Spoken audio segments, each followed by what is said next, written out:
이번 대선의 최대 관심사는 뭐니 해도 야권 단일화입니다. 하지만 대선을 불과 2달도 남겨두지 않는 지금까지도 이 단일화 방향은 여전히 오리무중인데요. 이 민주당 문재인 캠프의 이목희 기획본부장과 이 민주당에서 고민 중인 단일화 방안에 대해 얘기 나눠보겠습니다. 안녕하십니까? 안녕하세요. 자, 안철수 후보 캠프 측에서도 조금씩 단일화 얘기가 나오고 있어요. 이제 뭐 시작이 됐다 이렇게 봐도 될까요?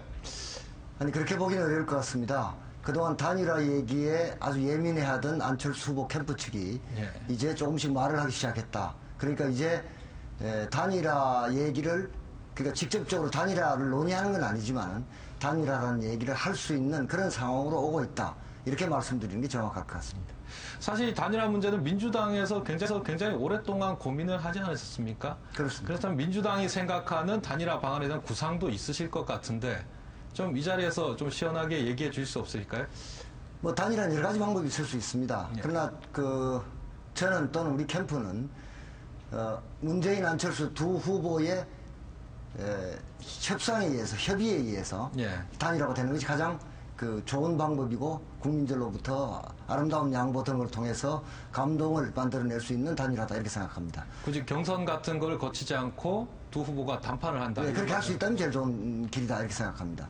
만약 그런 합의가 이루어지지 않는다면 저는 국민이 참여하는 대중적 경선 방식에 의해서 단일화를 하는 것이 차선책이다 이렇게 생각합니다. 단일화를 합의한다고 해서 바로 되는 게 아니지 않습니까? 합의를 한 이후에도 아까 말씀하셨던 그 경선 방식을 놓고 굉장히 오랫동안 서로 줄다리를 하고 하지 않습니까? 네. 이 시간이 너무 짧은 거 아닌가요? 저는 결국은 뭐 시간이 짧다면 짧다고 볼 수 있습니다. 길다면 길다고 볼 수 있습니다. 사실은 단일화의 원칙에 합의하고 왜냐하면 지금 여론조사를 보면 정권 교체를 바라는 국민이 60% 정도 되는 걸로 나오고요. 예. 이 다수의 국민들이 정권 교체를 위한 후보 단일화를 바라고 있기 때문에 국민의 여망을 잘 받들면 그 방법을 합의하는데도 사실은 그렇게 오랜 시간이 걸리지는 않을 것으로 보고 있습니다.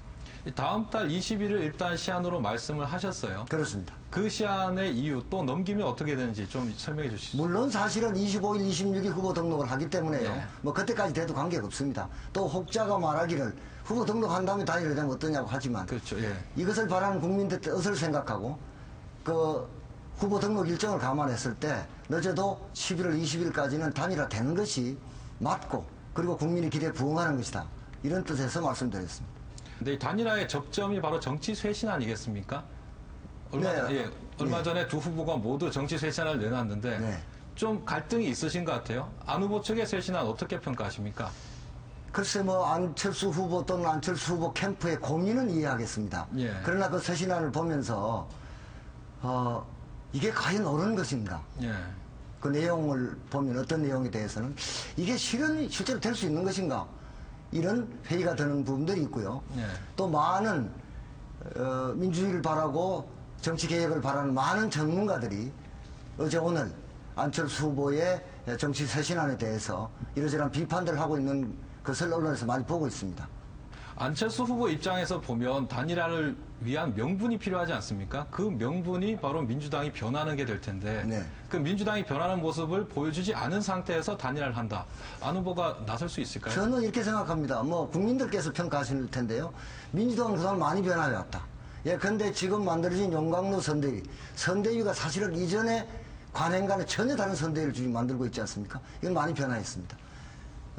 예를 들면 개파를 없앴습니다. 시민사회 문을 활짝 열었습니다. 옛날처럼 다선 중진 위주로 선대위를 만든 게 아니라 실제로 진보개혁적인 인물이라는 선대위를 만들었습니다. 큰 변화고요. 두 번째는 얼마 전의 일입니다만 이른바 친노라고 이렇게 그렇죠. 이름 불리던 분들이 그분들이 스스로 9분이나 선대위에서 물러났습니다. 이런 것이 쇄신이고요. 이미 그럼 민주당은 충분히 변화했고 이걸로 단일화에 대한 기초는 만들어졌다 이렇게 아닙니다. 보고 계신가요? 충분히 변화했다는 건 아닌데 변화하고 있고 또 변화하겠다는 의지를 보이고 있고 변화하겠다는 방안을 구체적으로 내놓았기 때문에 이 방안에 대해서 우리가 협의하고 토론하고 이렇게 하면 된다 이렇게 생각합니다. 지금까지 이렇게 보면 안 후보가 또 타이밍의 정치 이렇게 얘기할 정도로 민주당이 뭘 하려고 하면 약간 찬물을 끼얹는 경우가 많았어요. 좀 밉지 않으세요? 저는 안 후보나 안 후보 캠프 그랬다고 생각하지 않습니다. 혹시 그런 일이 있었다면 우연히 일치겠죠. 그렇게 하겠습니까? 앞으로 단일화 과정에서 어떤 게 가장 큰 변수가 될 걸로 보십니까? 저는 역시 이 단일화는 이제 두 가지로 진행될 텐데요. 하나는 양측의 정책을 조율하는 과정이 있는데 그건 큰 무리 없이 진행될 것 같습니다. 두 번째는 단일화의 원칙과 방법일 겁니다. 그 문제가 아마 그 문제를 갖고 합의하는 것이 그렇게 쉽지만은 않은 일이지만 결국 그것은 정권 교체를 바라는 국민의 열망이 그 원칙과 방법을 결정하는데 큰 동력이 될 것이다. 이렇게 생각합니다. 반드시 된다고 생각하시죠, 단일화는? 저는 반드시 된다고 생각합니다. 자, 오늘 말씀 여기까지 듣겠습니다. 고맙습니다. 감사합니다.